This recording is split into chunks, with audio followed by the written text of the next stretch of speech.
I never thought I would be the one to say this publicly, but we are being watched, and now they have spoken again.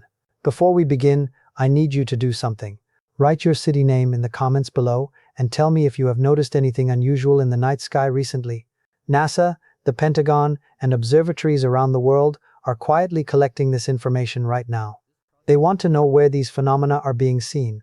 What I am about to share with you today may completely change the way you see humanity's place in the universe. And I mean that in the most literal sense possible. I am a theoretical physicist. I have spent my entire life studying the cosmos, black holes, string theory, and the nature of space and time itself. I have always believed that the universe operates on principles we can measure, predict, and understand. But what happened 3 weeks ago has shaken that belief to its core. A new transmission was detected, not from Earth, not from any satellite we have launched. It came from 3I Atlas, the interstellar object that entered our solar system in 2024. The one that NASA assured us was just a comet. Except this time, the message was different. This time it mentioned something that has left the global scientific community in a state of silent terror. It mentioned the returning ones. I want you to understand something before I continue. When I say transmission, I do not mean random noise.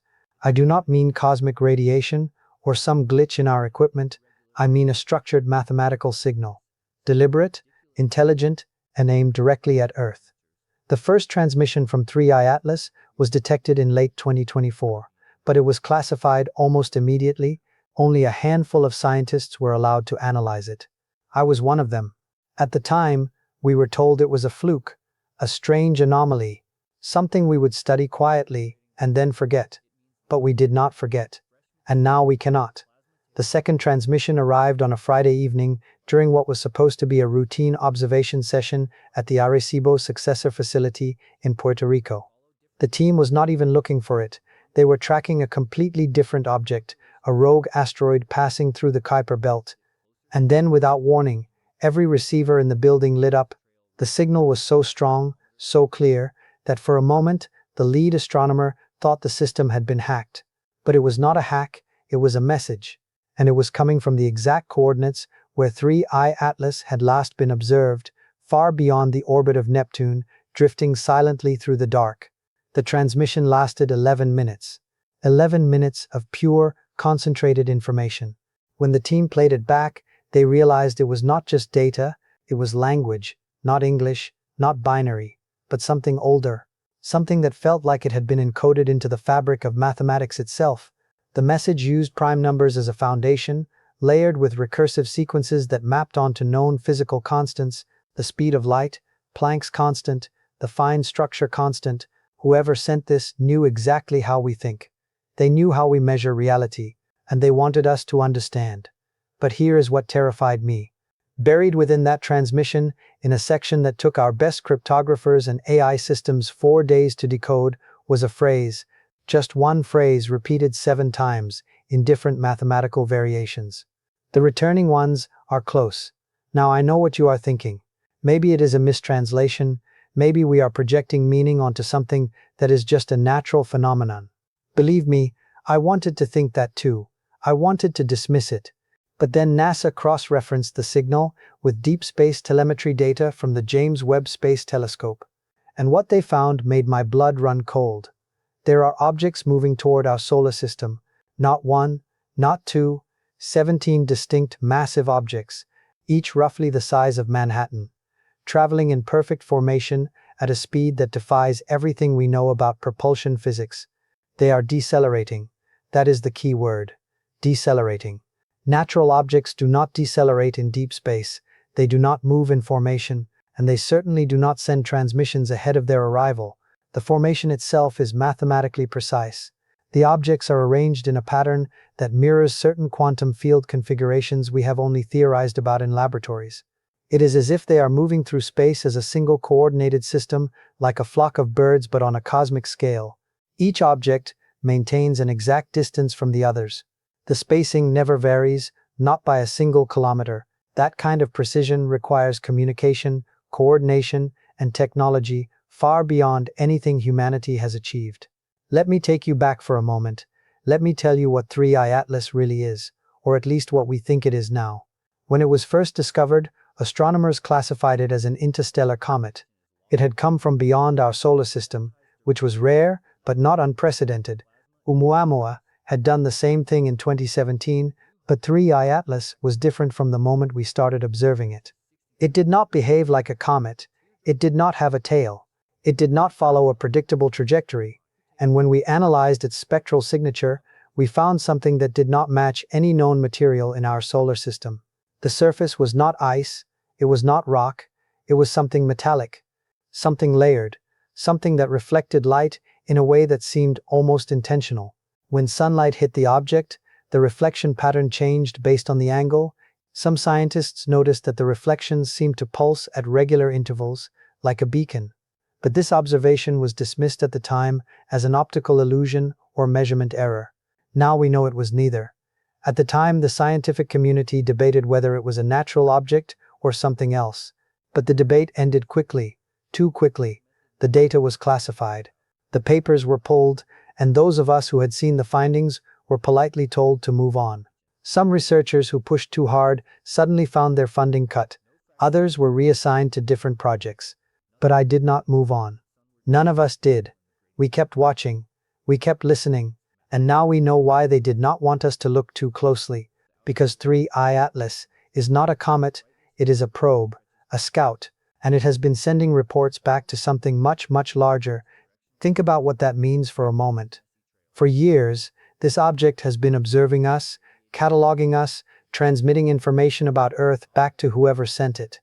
Every detail of our civilization, our technology, our behavior has been recorded and analyzed.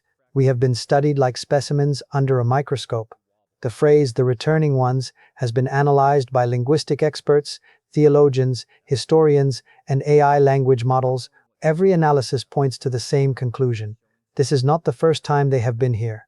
The word returning implies prior contact. It implies history. And when you start digging into that history, into ancient texts, into myths, into the cosmological records of civilizations that existed thousands of years before modern science, you start to see patterns that cannot be explained by coincidence. The Sumerians spoke of the Anunnaki, beings who descended from the stars and taught humanity the secrets of agriculture, mathematics, and astronomy. They described these beings in remarkable detail, including their technology and their purpose for coming to Earth. The Vedic texts describe the Vimanas, flying chariots piloted by gods who waged wars in the sky. These texts include technical specifications, flight patterns, and even fuel sources that sound remarkably similar to modern propulsion concepts. The Dogon tribe of Mali possessed knowledge of the Sirius star system that they could not have discovered without advanced telescopes. They knew about Sirius B, a white dwarf star invisible to the naked eye, centuries before modern astronomy confirmed its existence. Yet they have known about it for centuries. They claim this knowledge was given to them by visitors from that very star system. Were these myths, or were they memories? I used to think mythology was just humanity's way of explaining the unexplainable, stories created to make sense of natural phenomena we did not understand. But now I am not so sure. What if these stories were not invented? What if they were records? Historical accounts passed down through generations, distorted by time but rooted in actual events?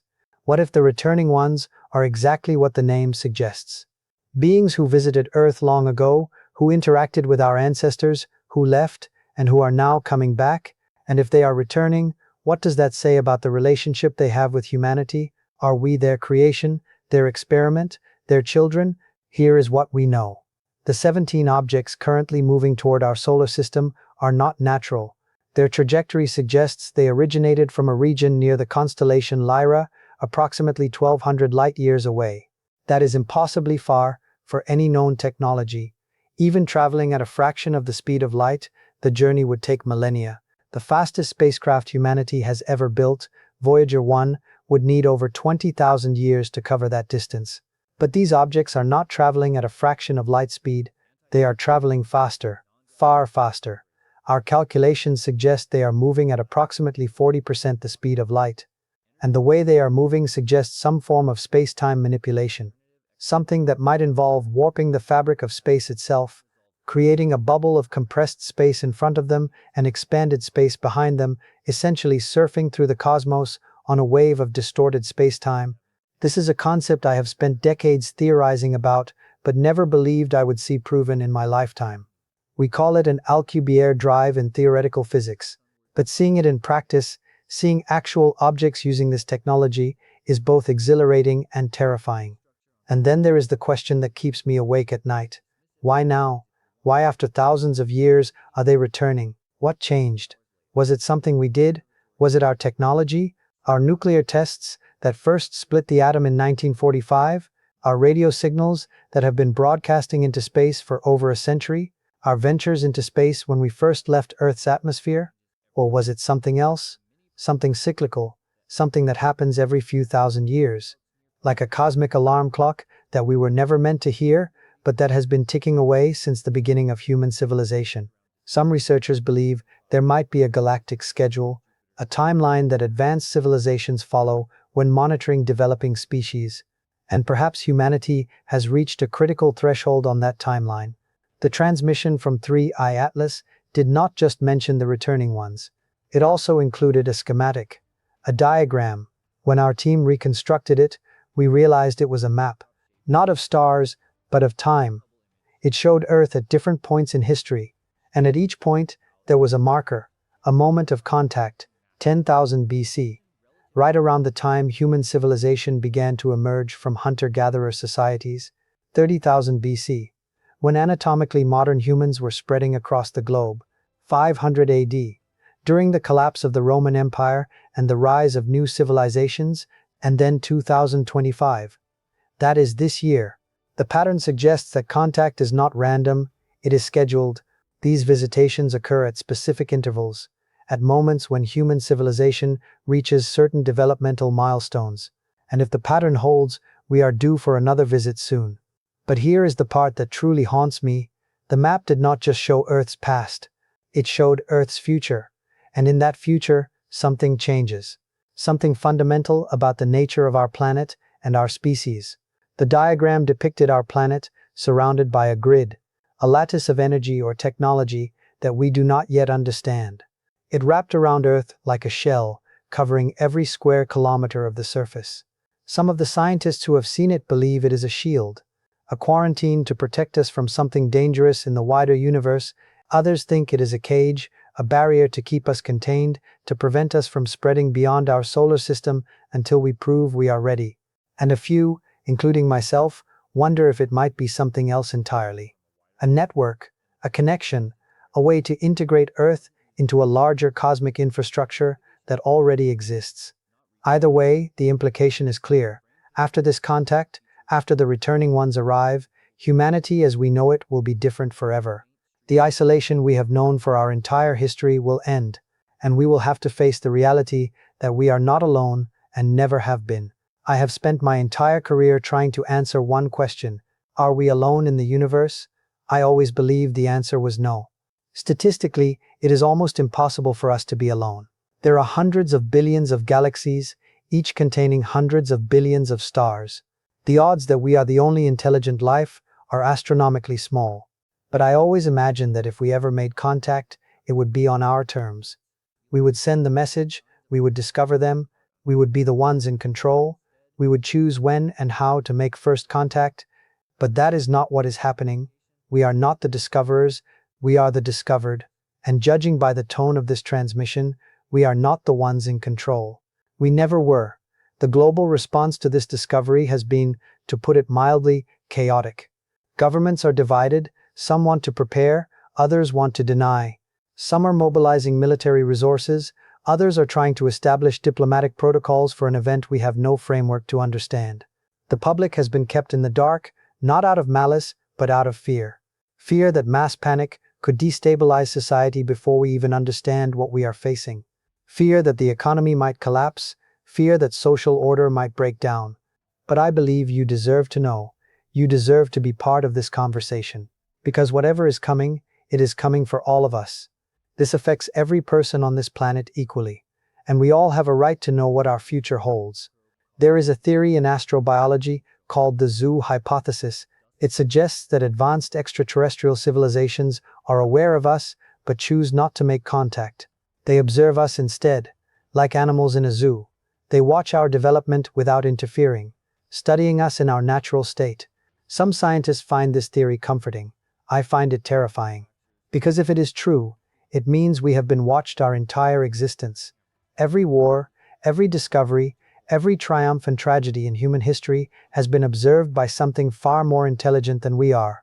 They have seen it all. They know us better than we know ourselves. And if that is true, then the returning ones are not strangers. They are caretakers, or perhaps handlers, beings who have been managing human development from a distance, guiding our evolution towards some purpose we do not yet understand.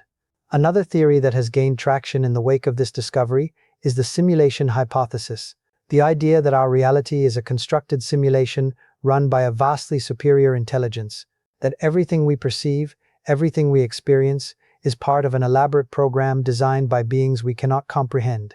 If the returning ones are the architects of that simulation, then their return could represent a reset, a recalibration, or worse, an ending. The simulation could be reaching its conclusion, and the architects are returning to shut it down or to move on to the next experiment. I have always approached the simulation hypothesis with skepticism, but the precision of this transmission, the mathematical elegance, the deliberate timing, make it hard not to wonder if we are part of something much larger and more controlled than we ever imagined. Let me tell you about the emotional toll this has taken on those of us who know. There is a strange paradox that happens when you confront the reality of extraterrestrial intelligence. On one hand, it is the greatest scientific discovery in human history. It is proof that we are part of a cosmic community, that the universe is teeming with life and intelligence, that we are not alone, but on the other hand, it is humbling to the point of existential dread. Because when you realize how small we are, how young our civilization is, how primitive our technology remains compared to what is clearly possible, you also realize how vulnerable we are. We are children playing in a sandbox, and the adults just walked into the room. I think about my grandchildren. I think about the world they will inherit. Will it be a world of enlightenment, where humanity joins a galactic community and learns the secrets of the cosmos, where we gain access to technologies that could solve our greatest problems, where we take our place among the stars as equals? Or will it be a world of servitude, where we are forced to accept our place in a hierarchy we never asked to join, where we discover that we are not citizens of the cosmos, but subjects, property, resources? I do not know. And that uncertainty, that not knowing, is perhaps the hardest part. The phrase "the returning ones are close" has been dissected from every possible angle. Linguists have noted that the structure implies inevitability, not may return or might return, but are close. Present tense. Active, imminent. It is not a warning, it is a statement of fact, an announcement. They are not asking for permission, they are not requesting entry. They are simply informing us that they are on their way. And when you pair that with the trajectory data, the timeline becomes clear. If these objects maintain their current speed and course, they will reach the outer edge of our solar system within 18 months. And if they continue inward, they will be within range of Earth shortly after. 18 months. That is all we have. 18 months to prepare. 18 months to decide what humanity's response will be. 18 months to get ready for the most significant event in human history. Do we reach out with open arms, hoping for peace and knowledge? Do we broadcast messages of welcome, showing them that we are ready for contact? Or do we fortify, preparing for the possibility that their intentions are not friendly? Do we mobilize our defenses, as limited as they may be, against such advanced technology? These are questions that should be discussed openly. Debated in every nation, every community, every household. These decisions will affect every person alive and every generation to come. But instead, they are being debated in secret, behind closed doors, by a small group of people who believe they are protecting us. Maybe they are right, maybe knowing would cause more harm than good, maybe society would collapse under the weight of this knowledge, but I do not believe that. I believe in the resilience of the human spirit. I believe we have faced existential challenges before and survived. I believe we have the right to face our future with eyes wide open, to make our own choices about how we respond to this moment. There is something else I need to tell you, something that was buried even deeper in the transmission. After the phrase, "the returning ones are close," there was a second message. It was shorter. Only 3 words, but those 3 words have consumed my thoughts every day since I first saw them. The message said, "Remember who you are. Remember who you are." What does that mean? Is it a reminder of our humanity? A call to remember our compassion, our creativity, our capacity for growth? A message telling us not to lose ourselves in fear when they arrive? Or is it something more literal? A suggestion that we have forgotten something fundamental about ourselves? About our history? About our connection to whatever is out there? Some researchers believe it is a reference to collective consciousness, the idea that all intelligent life in the universe is connected at some quantum level, that consciousness is not individual but universal, and that we have simply forgotten our connection to the greater whole. Others think it is a clue, a hint that humanity's past is not what we have been taught, that our origins are more complex and more extraordinary than we realize, that we are not simply the product of natural evolution on an isolated planet. I keep going back to the ancient texts, the myths, the stories that have been passed down through generations. In almost every culture, there is a narrative of a forgotten past, a time when humans lived alongside gods or advanced beings, a golden age that ended in catastrophe, a paradise lost. What if those stories are true? What if the returning ones are connected to that forgotten past? And what if their return is meant to awaken something in us that has been dormant for thousands of years, some ancient knowledge or ability that was suppressed or lost? This is not science fiction. This is happening right now. As you listen to these words, as you go about your daily life, there are objects moving through the void of space, closing the distance between them and us. And somewhere out there, on one of those objects, there may be beings, conscious, intelligent beings, preparing for the moment when they will re-enter Earth's orbit and make their presence known to all of humanity. What will they look like? What will they say? How will humanity react? These are questions we cannot answer. Not yet. But here is what I do know. This moment, this very moment in human history, is unlike any other. We stand at the threshold of a new era, an era where the boundaries of our understanding will be shattered, where everything we thought we knew will be challenged. For millennia, we have looked up at the stars and wondered if we were alone. Now we are about to get our answer, and that answer will redefine everything: our science, our philosophy, our spirituality, our sense of self, our place in the universe, our understanding of consciousness and existence itself. I think about consciousness a lot these days. What is it? Where does it come from? Is it unique to biological life? Or can it exist in other forms? Artificial? Quantum? Interdimensional? If the returning ones possess a form of consciousness that is far more advanced than ours, what does that mean for the concept of free will? What does it mean for individuality? Are we truly autonomous beings making our own choices?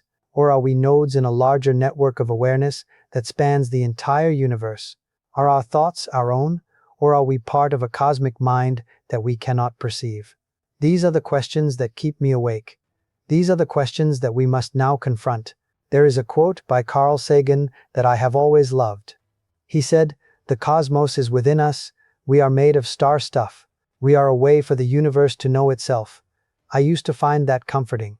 But now I wonder if it is more than poetry. What if we literally are the universe's way of knowing itself? What if consciousness is not a byproduct of evolution, but the very purpose of existence? What if we were created specifically to experience, to observe, to understand? And what if the returning ones are here to ensure that purpose continues, or to correct it if it has gone astray? I know this is a lot to take in. Believe me, I understand.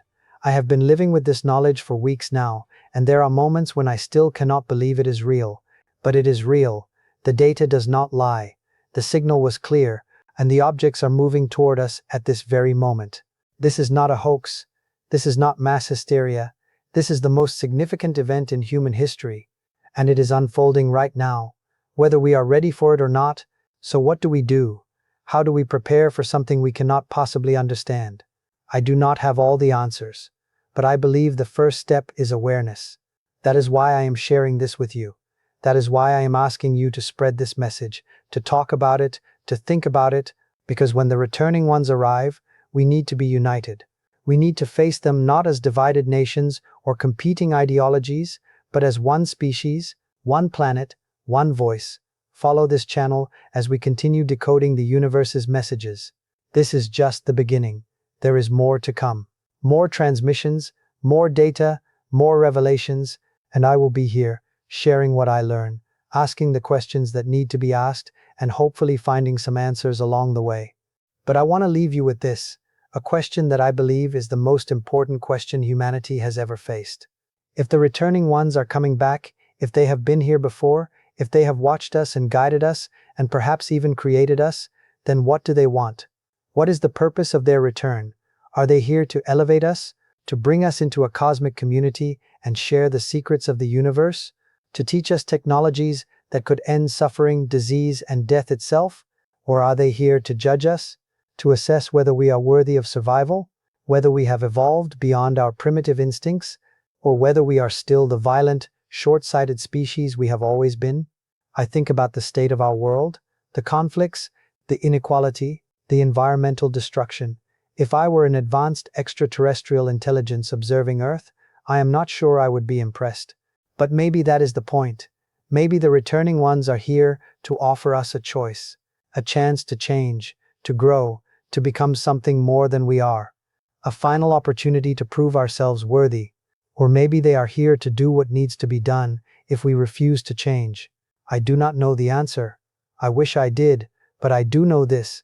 The universe is vast, ancient, and filled with mysteries that we are only beginning to comprehend. And somewhere out there, beyond the edge of our solar system, something is coming. Something that knows us better than we know ourselves.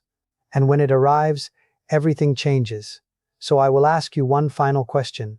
When the returning ones arrive, when they stand before us and demand that we remember who we are, what will you say? Who are we really? Are we the sum of our achievements, our art, our science, our compassion, or are we the sum of our failures, our wars, our greed, our short-sightedness? Leave your thoughts in the comments below, because this conversation is not over. It is just beginning, and we need every voice, every perspective, every insight we can gather as we prepare for what is coming. The returning ones are close.